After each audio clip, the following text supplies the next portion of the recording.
Good afternoon, everybody. Thank you for joining. I'm going to hand over now to my colleague Estelle, who's going to begin the session. Estelle, over to you. Thank you very much, Dan. Good afternoon, everybody, and welcome to this event. We appreciate your time.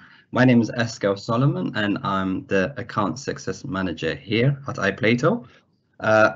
So today we would be going through this event. I'd just like to remind you that one lucky winner will win an afternoon tea for two at an Ivy restaurant of their choice. So this will be announced at the end, and more details will be shared towards the end. I just would like to let you know a few things that you might have seen going around during the slides. This is based on a survey that we've conducted, which consisted of 1,000 patients. Did you know that 61% of patients are unsure of how to book flu jab, and they plan on calling the practice for guidance this flu season? And we found out that over 76% of patients preferred SMS invitations as the best form of getting information around flu vaccinations. And over 95% of patients who are eligible for annual flu vaccines will not book until they are directly reminded via text. And also 20% of patients are not aware that they are in an eligible group for vaccination. So these are quite astounding stats, actually. I am now going to pass you over to my colleague Halima. Halima, take it over, please. Hi everyone, thank you for joining us. My name is Halima. Thank you, Estelle, for the lovely introduction. So my name is Halima, and I am one of the customer success managers here at iPlato again. Now, further explore the challenges and solutions at a practice level, I would now like to introduce you to our lovely guest speaker, Dr. Trivedi, who is a general practitioner at Shriji Medical Practice in Berkshire. Now, we did record a video with him a few days earlier, and he was happy to share this with you all today. Over to you, Doc.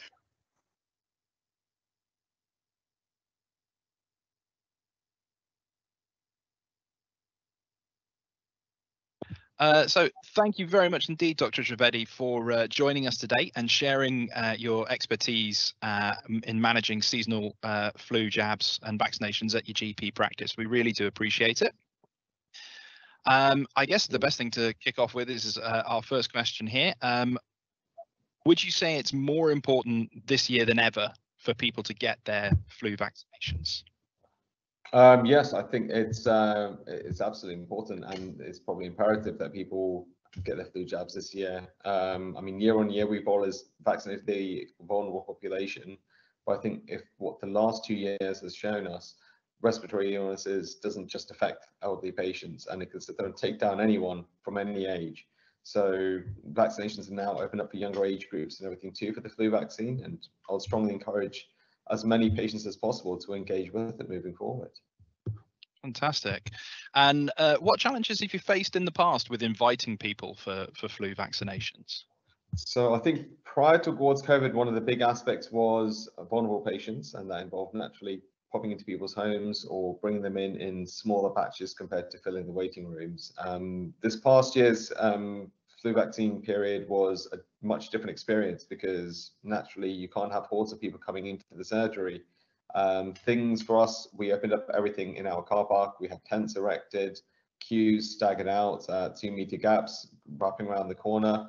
And I think on the most part, our patients probably enjoyed that experience more than they did before, because it turned into a bit more of a social interaction in itself too, to, you know, even while waiting in the queues, and you get to see familiar faces, and I think they enjoyed it a lot more. And so this year, I think from what we've learned is that whatever we end up doing, we want to at least make sure the patient experience is a much happier one this time around compared to the previous years, really. So with given that sort of scenario as well, a sort of extra question here, do you think it's important for patients to be able to decline an invitation and have that record onto their notes for declining a flu jab? Of course. I mean, I think whilst we as clinicians encourage patients to have their vaccine, and us clinically, through scientific evidence, are able to explain the reasons why it's important to have a vaccine. I think it's very important that patients still maintain their autonomy in regards to that. And there's many reasons why patients may not want to have the vaccine, or may not feel that it's to be safe or it's not right for them.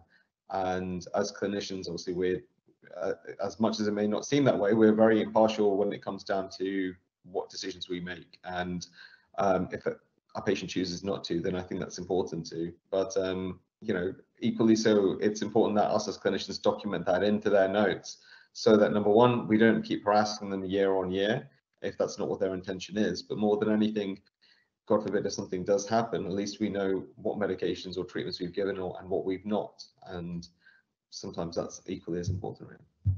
That's really interesting. Yeah. You mentioned you mentioned about how things have worked this year, and I joked about going through the COVID vaccination queue myself. Obviously, at the moment, we're going through a period where the booster is now on its way as well. That's right. Yeah. Yeah. So with COVID vaccinations as well, this little booster jab that's going to be coming possibly at the same sort of time or close to it. What challenges do you think you'll face this year with possibly those two things happening? So I think when you put the two things together, the big things that come to mind is, number one, funding and resources of having somebody, administering each of those. Now, periodically, whenever we've given our flu vaccines, we've tried to factor in our pneumococcal vaccines for our over 65s at the same time. Now, and at least time them in so that we're at least able to give them that vaccine at the time. On this occasion, though, when we're talking in COVID vaccines, obviously the boosters are primarily for the vulnerable patients more so. But when we're talking about administering 2 to 3 potential vaccines in such a short period of time, it is going to be very, very challenging from a resource perspective. And I don't think many areas are being funded extra for.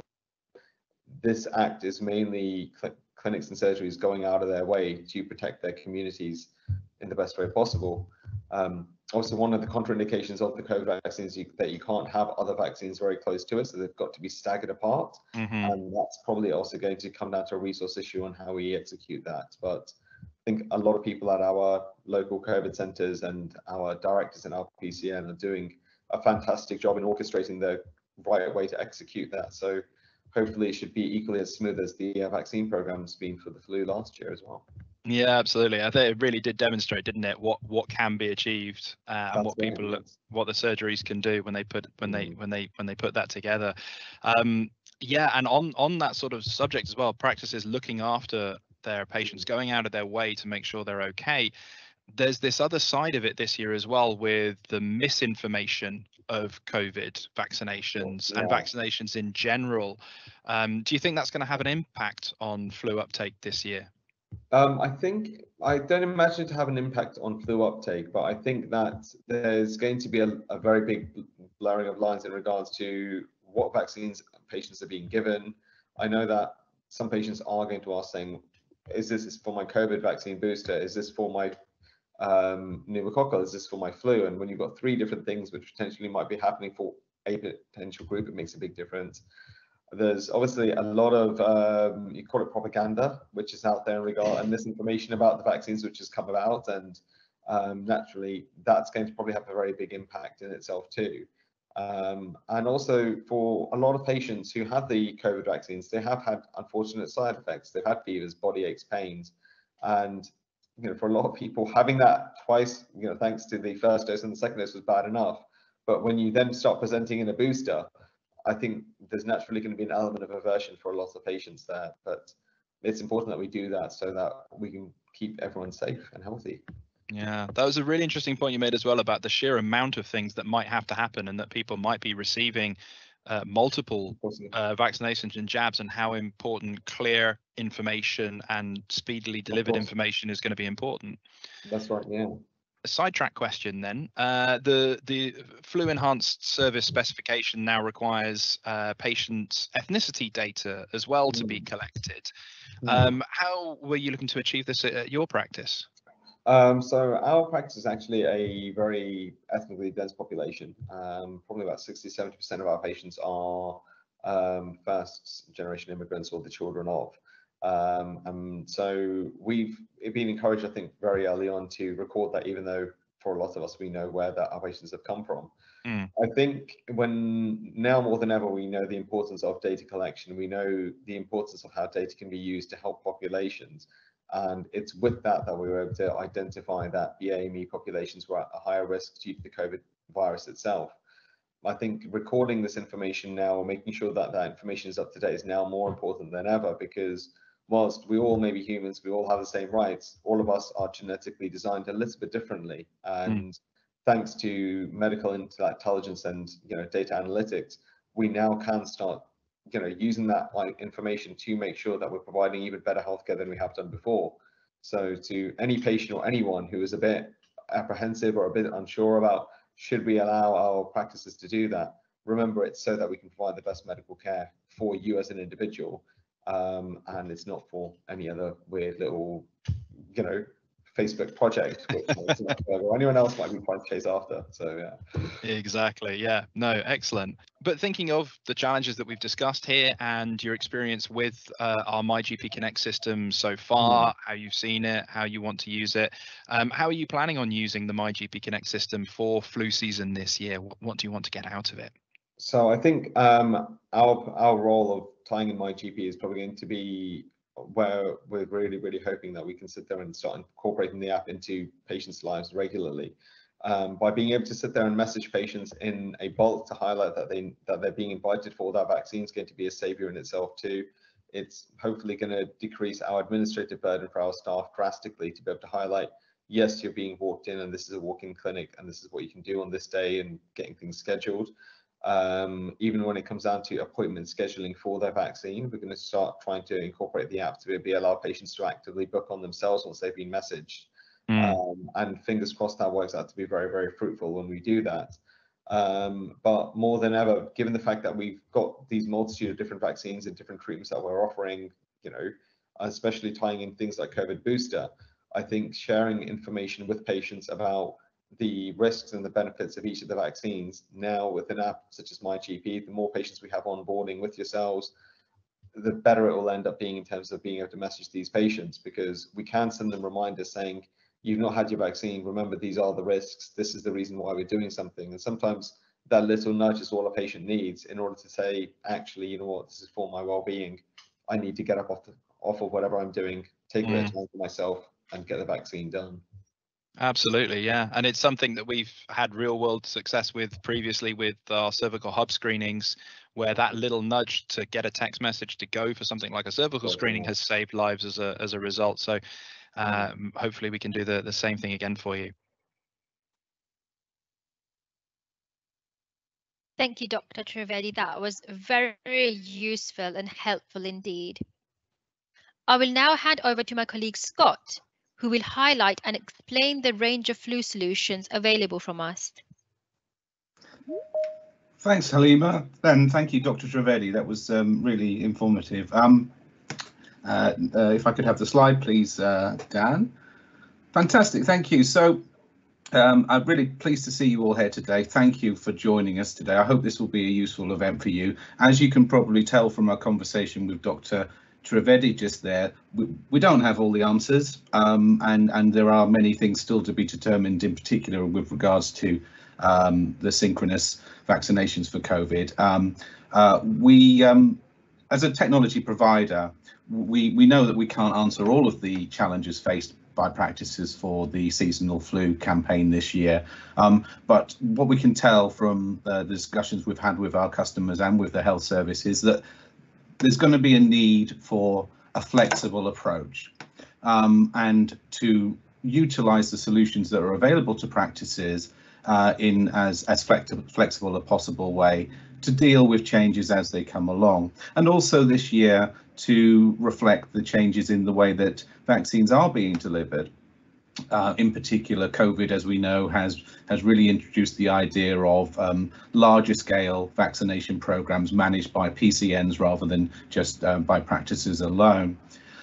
So looking at the solutions that you as MyGP Connect customers have, we're going to just explore some of the options that you have. Now, of course, you've used our system, some of you, for many years now, and have successfully managed your patient cohorts and your invites and your declined message returns via the MyGP Connect platform. But I'm also going to speak a little bit about some of the other options that are available that you may not know are available within the solution. So starting with number one, MyGP Connect. This is the platform, of course, that you have at your practices. It's the system where you identify your cohorts within your clinical system and then send your invites in groups to patients. You can use the two-way messaging solution built into MyGP Connect and invite patients to respond to telling you that when they don't require the vaccination from yourself, maybe because they've had it somewhere else, or do not wish to be vaccinated, and that's of course coded into the clinical record using the MyGP Connect platform.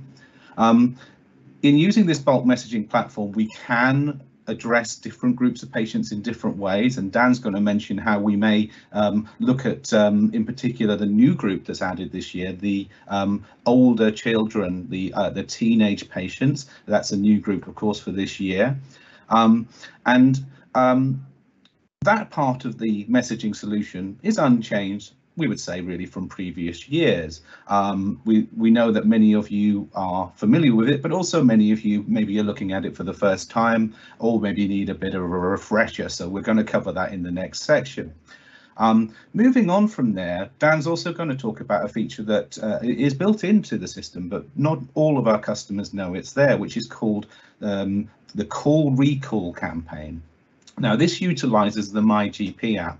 MyGP, of course, is the app that we provide. It's the #1 independent medical app in the UK, used by over 2.5 million patients at the moment. Now, the messaging goes through the app for your patients. It's free of charge, of course, for patients who use the app and doesn't use SMS credits that the NHS would normally pay for. So it's saving the NHS money. But one really useful feature within that is the booking of appointments. Now, the app offers appointments for booking as you would normally through your clinical system and the online services there. But the one really unique feature we have is that we can offer private appointments. So not like private as in private healthcare, but sort of kind of secret, hidden appointments that are only available to patients who have been invited using a special call recall messaging campaign. So this is a great way of putting your flu vaccination appointments onto your clinical system and allowing patients to book in, but only if they're in the cohort that you're inviting in for that particular clinic. So we're going to have a look at that, and that's available to all customers. I mentioned also that this year we're looking at maybe inviting patients on a larger scale, and that's where our population health team comes on board. So this is a facility that's available to larger groups, such as PCNs, CCGs, or even a whole ICS region. Now, this is already employed in some areas, and this is a system whereby we manage the messaging for you. And by doing that, we can also incorporate some other complex technical features. So in some areas already, CCGs are using our service to send out the flu invitation invites, and they have been using it for COVID and other types of messaging to all of your patients without you having to actually, manage that process yourself. Now, with flu, we also have incorporated or can incorporate a chatbot facility, and this is particularly to address the problems that Dr. Trivedi mentioned there about misinformation about the flu campaign, or generally immunization campaigns in general. This chatbot, which was developed in association with King's College, uses medical psychology research to kind of defeat some of the objections that patients have around vaccinations. And also, new this year, we can offer a direct booking system at the population health level, so that patients can book into jointly managed flu clinics, such as those run by a PCN, or even at a larger level. If you're interested in this particular solution, please do contact us using the contact email at the bottom there, hub@iplato.com. So thanks for listening to my little section on what solutions we offer. I'm going to hand over to Dan to look at the specifics of how you do some of these things, and then we'll come back at the end with your questions and answers. Thanks very much. Hello and good afternoon, everybody. Yes, this is the face behind the voice at the beginning there. My name's Daniel, and I'm a customer success manager and trainer here at iPlato. And we're going to go through a couple of functions that are available within your MyGP Connect system at a practice level to send messages to your patients. We're going to look at two functions: the campaign messaging section, which is a bulk text message, and as Scott mentioned a moment ago, the ability to send those private sort of secret invitations to your patients through the MyGP app so they can book into specific appointments. So the first thing we need to do is log into our Connect system. So here's our login page we all know and love, of course. I'm going to log in here. Now, what we see here is a demo environment. It's my training environment here. So this will look very similar to your own. If you see some differences, don't worry. For example, it says trainer demo site in the top, of course. So if it doesn't exactly match your own, that's because it's specific to you, how it works with your clinical system. So just our training environment here today. Now, when you begin a health campaign, the first step is always going to be in your own clinical system, and you would run a search for the patients that you would like to message. Once you've got that search, you need to export that onto an Excel spreadsheet or CSV file. Either is absolutely fine, as long as for our EMIS and Vision users, you have the patient ID or the EMIS ID. And for our System 1 users, you have the NHS number for the patient on that spreadsheet. You are good to go. So in true Blue Peter fashion, here is one I created earlier. Now for the flu, of course, you're going to have longer lists. Mine is just a small one as an example today. And today I'm going to run off the patient ID. So I'm going to ask the system to simply copy that column for me. I then come to our Connect system here, go to campaigns on the left, and our first stop is groups. Now I've got a few different groups on the screen here. Obviously you may have one or two, but I'm going to just start afresh with a new group for everybody. So all we would do is go create group at the top, give our group a name. So I'm going to call it Flu Vac Invites 2021. Group type is patients, so I leave that as is, and I click add recipients. I can then add my patients, and I can either do that individually using the recipient search, but again, we're dealing with larger group patient numbers, so I'm going to use the box at the bottom here. Top tip for our System 1 users, just make sure that becomes NHS numbers before pasting in your NHS numbers. For EMIS and Vision, we're working off patient IDs, of course. So I paste in what I've copied, move them across to the right-hand side, and they're ready to be saved. Now, when you run a search in your clinical system, you're bound to pick up people who are not registered at your practice with a mobile. If you click excluded, those patients will then be listed for you here. So you know you need to message them another way, letter, email, whatever it might be. If I click included, my original list will return and I can save. And there's my group. Now, top tip here, you can have up to 6,000 members in a group. So you can message a lot of people in one go. If you do message that many in one go, do be prepared for patients to message and call, of course, with that many numbers. So you can always break those groups up. And be aware of when you created the group. These groups here are static on the system. They won't change until you make a change. So if you create a group but don't get to use it for a couple of weeks, you may want to edit the group and redo the list, or indeed simply delete the group and start again so you have the most up-to-date patient data in your group. I've created my group there, so I'm ready to now create my template, which is under campaigns again and under templates. Here we can see a few examples. Everyone would be preloaded with a flu invite already. We very much encourage you to edit and change your own messages so that it works for yourselves. You know your patients best at your practice.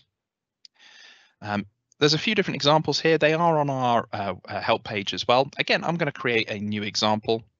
And when we do so, we can either file it away under an existing header, or we can add a new subject. Now I'm going to add a new subject and I'm going to name it the same as my group.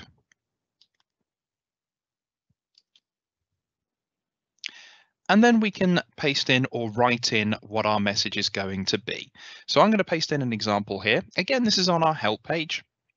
And we've got the details of a message here, which is letting the patient know they can call to book, or that they can text back decline to refuse. And decline is the trigger word here. So just as it's important to get patients in for a flu jab, it's also important not to necessarily waste time if they do not want to, and you're going to be chasing them.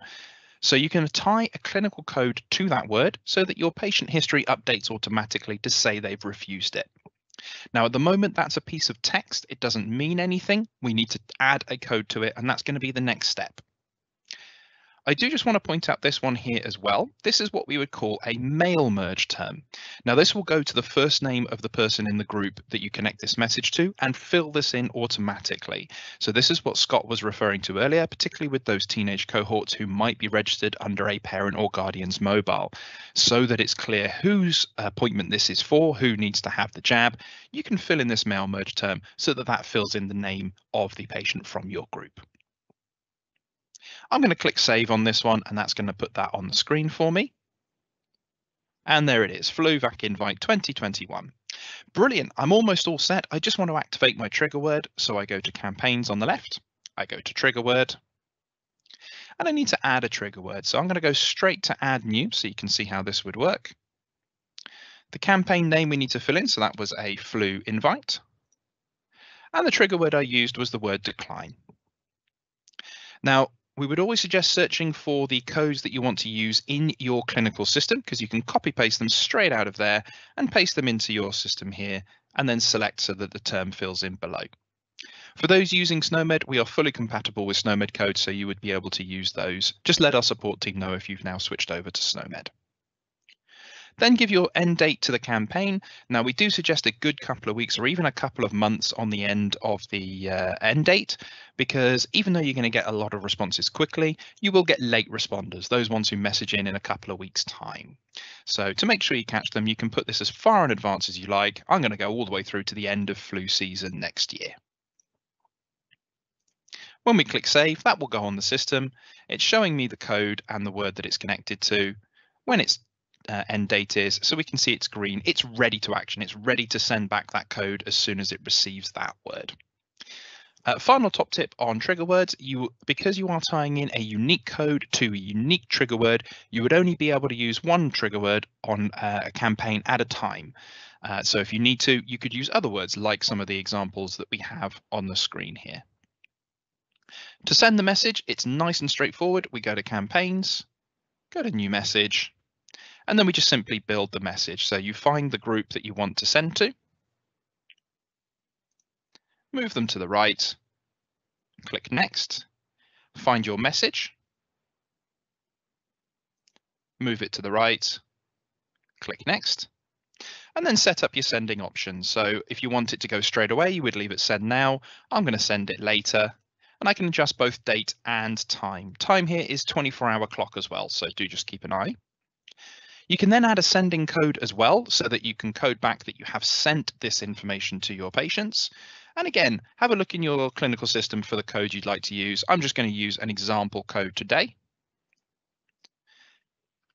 And if it doesn't catch it straight away, just delete the last digit and you'll be able to pick up the term. You can also add a comment here, a free text one, so you can say sent via SMS or sent via iPlato, whatever you need to do. Once you've put that in, click save. And then just make sure you click change on reply email, because the system would like to keep you informed of patient responses that come in via text, and it will do that by providing an email copy. Now it will go to the person using the system at the time. So if you don't want that to go to yourself, click on custom email list, pop in an email address of your choosing. That could be a generic one for the practice. Click the little plus button and then save that. Always do that on every campaign you do, because the system will never assume the same email is to be used each time. We then hit confirm to send. We can quickly check everything that we've done. We've got our default sending code and the one we've just entered, and the email address has been picked up accordingly. We can send a copy of this to that email address, and then we can send that out. It takes us back to step one. We can see it's being sent, and we can then send the next group if we need to send another one. And we can find our messages in the messages tab here. Now, I don't want to cut too much into the Q&A time, but I do want to show you that call recall function. But it's basically the same process, just with the added benefit of being able to give your patients a slot type to book into. So if we go to call recall, again, don't worry about these ones on screen. You might not have any on your system. I'm going to go straight to add new to show you the process. And again, step one, we're entering our recipients. So let's say this time we're working off NHS numbers. So I'm going to bring back my sheet, copy my NHS numbers, ask the box to focus on those numbers, paste them in, and move them across to the right-hand side. I can even export my excluded patients on this one. We then come to the clever bit, because the system will then target your MyGP users, so you can send specific messages. You don't need to know who the user is, you just need to put in the message. So again, I'm going to paste in some examples. These are available on our help site again as well for you. The system will then sort who has the app and who doesn't, so that you can send a message to your patients to let them know they can book in directly, or if they haven't yet got the app, that they can do that, they just need to download the app first. We then give them a slot type to book into. Now what we see here is just some examples. What you will see on your own system is a mirror of the slots available on your clinical system. So you may have a specific slot for your flu vaccinations. You would select it. You would then name the slot for the how it would appear in the MyGP app for your patients, and you can then say how long you'd like that available for. So maybe it's to go in tomorrow, and you'd like your patients to have a week to be able to book their appointment in that slot. We can then send that message out. We can send it at the same time that the button will appear, and we can even add that clinical code again. So we can add in the sending code, just like we did with the campaign message a moment ago.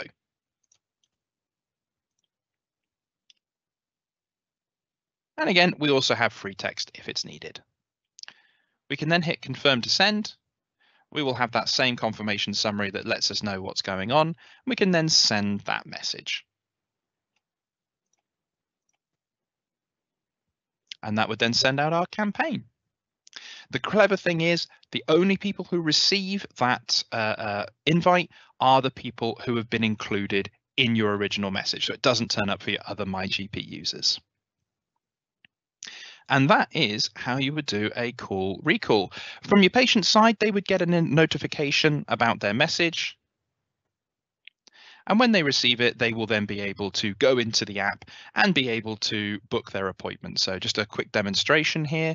They would go in. You can already see in this particular example, it was for COVID-19, but you can see that a button has appeared here to allow them to book, and they get a message to allow them to book as well. So they get a message letting them know that they are eligible to book and they can use the app to do so.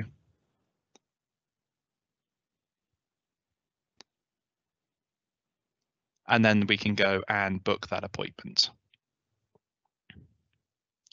Thank you very much, everybody, for staying with me on that one. It is now time for the Q&A. So I'm going to hand over to my colleague Thor, who is going to take us through some of the questions that maybe have come up there and go through any questions that have come in. So Thor, I'm going to hand over to yourself. Hello, everyone. Thanks for sending in your questions. I've been doing my best to answer everyone's questions while they come in. But now we have about 5 minutes. So if you had any pending questions that I haven't had a chance to answer, send them on through. I'm happy to address. And speaking of which, I have one right now. So if you have more than one date with flu appointments, does the system show all of them? Yes, so how that works is I'm guessing that's specifically linked with the call recall functionality. If so, what it does is it picks up your flu slot. So if you have a slot for, or whatever slot you've linked to the call recall functionality, it picks that up. So it will pick up the slot in its entirety and provide those appointments. Let me know if that helps answer your question. And if you want to clarify if that's linked to the call recall. So I have a question coming in. Does the codes work for Ardens? So, sorry, do you mind elaborating a bit? I'm guessing just the clinical coding for specific functionality. So our system is completely compatible with read codes and SNOMED codes. Those codes will be in place. You just have to program them in when sending out messages or creating a trigger word.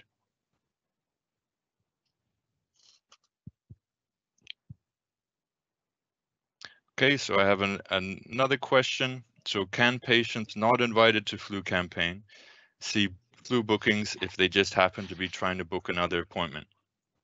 Not if you do it just using call recall. So it won't make those available otherwise. It will just make them available to the patients receiving that. If you do make it available on the MyGP app side of the equation, then yes, it will be a forward-facing appointment for patients.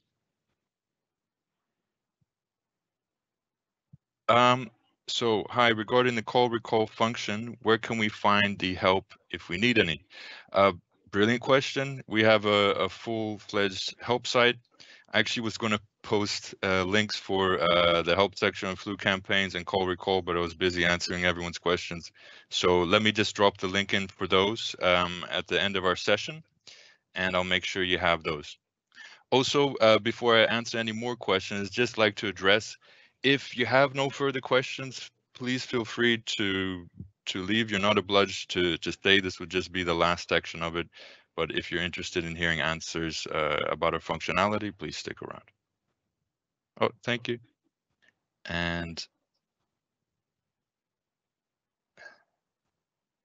so will iPlato allow you to book into AccuBook clinics or only EMIS, System 1, and Vision?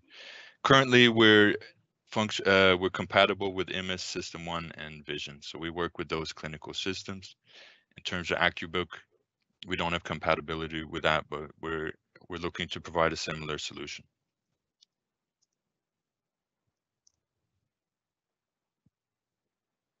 Can patients only book by downloading the app? If they wish to book an appointment via online functionality, yes, they will need to have downloaded the MyGP app because the application works with the internet, so it gives them that extra functionality.